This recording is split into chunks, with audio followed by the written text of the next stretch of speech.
Hindi ko naman sinasayang expect, pero what do you like to see? Sinabi na natin kanina mga guest appearances. Pero ikaw, kayo ba magpaproduce? Happy Box ba?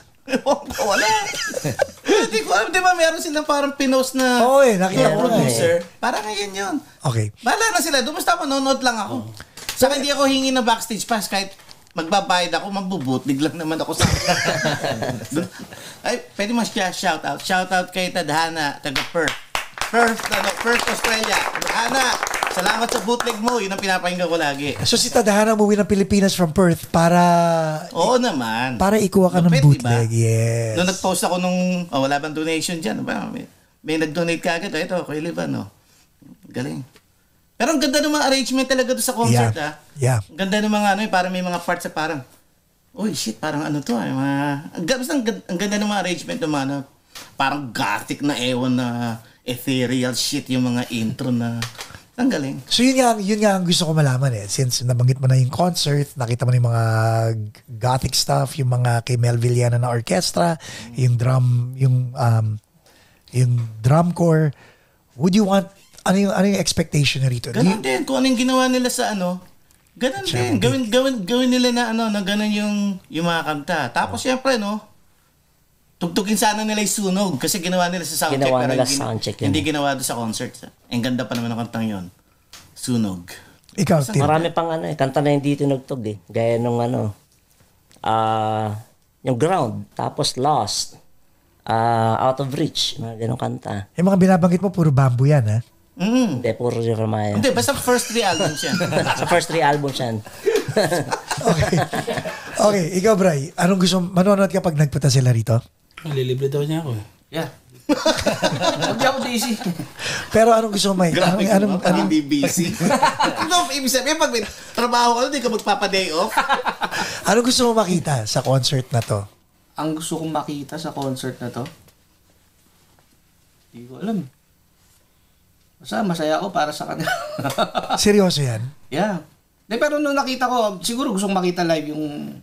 Kinilig ako nung nakita kong nag-duet si Bamboo tsaka si Rico May chemistry talaga no? Ako rin Yun ang napapansin ko. Karin, ikaw, like what would you wanna see happen dito sa Los Angeles when they come? Ulitin lang nila kung hindi ginawa nila.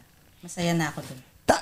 Kayo, puro ganun Alam niyo mataas ang cost nun Nagkataon lang mura ang labor sa Pilipinas. Hindi kasi nung pinakinggan ko talaga yung concert, natuwa talaga ako sa bago nilang presentation. Iba yung arrangement sa pandinig ko They're a tighter band at gusto kong mapanood ng live yun. Exciting. Ticket price ninyo. How much are you willing to pay? Wow. For River Maya. Willing to pay. Willing to pay? $288. $250. Ang mahal na $288. Ang mahal siguro ng TF niyan, no? Ano tawag doon? $288 bootleg na. Ano tawag doon sa nasa labas? Puro ka. Scalper. $288. $250 VIP.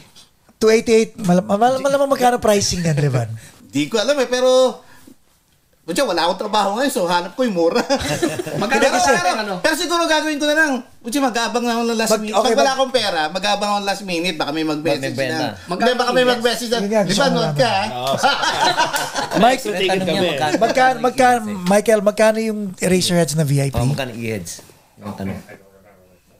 Ano ba kayo i-heads? Wala. Ako hindi ko alam. Nandun ako. Nasa 260. 260 lang? 260. Ano mo? 260 ba? VIP yun, VIP. Both of you 600. So mga 288 nga. 299. Parang you had to look up sa Ticketmaster account nyo pa kung magkano yung binayad. So River Maya VIP $288. Tim. Nanood. Tama. Hindi, Manonood. Punta maraming pera yan si Tim. Manonood yan. Ikaw, Bray. 214. 214. May point. VIP, no? 214. Ano yun? Tapos sweet spot section ng tawag, no? 214, Levan. $214. Oo naman. Pero depende nga sa kung may budget ako. Wala. Pero nanonood ako 214. Oo naman. Sige na, patusin ko na 214, yun. no? Ikaw, Jonathan. 200, yes. 214 yun na. 214, ikaw. 214. Ako lang manonood. Pasensya na sa asawa. Kami magkasama, punta kami doon. Walang budget. Ako lang. Pero ang galing nun, no? Pag natuloy yung tour, no? Isipin. Basta gusto ko lang sana medyo rearrange lang nila yung order ng songs. Alright. Parang hindi ko trip yung parang yung first song nila, parang ang bagal eh.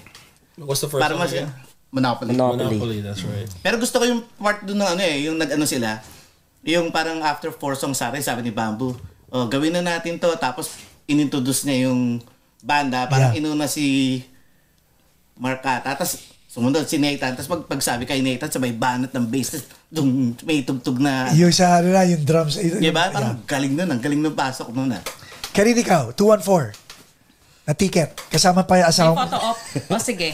Ay, hindi na. Wala, With wala. photo of 241. With photo of 241.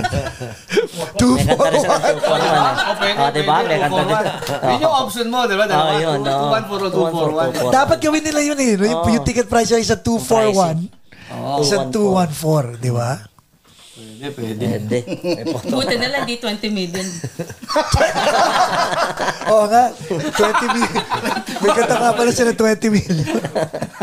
Ginata nila yun, di ba? Yeah. Yung inulit nila no? Dahil nagka-technical ek-ek. Yung technical ek-ek, did it bother you guys? Ako hindi. Hindi, okay lang. Hindi naman. Pero talaga, it's all part of the Nangyayari show. yun eh. Alam mo yung makita mo lang silang apat? Kahit kaibigan mo sila, hindi Sulit na, makakalimutan sulit mo na yun kaibigan Oo, mo eh. saka yung mga technical issues na gano'n eh, ano naman yun. Minsan hindi mo naman may expect na mangyayari yun. Okay lang yun. At least hindi inabot na 1 hour, no? Na dead air. I know. Mga 15 minutes ata din.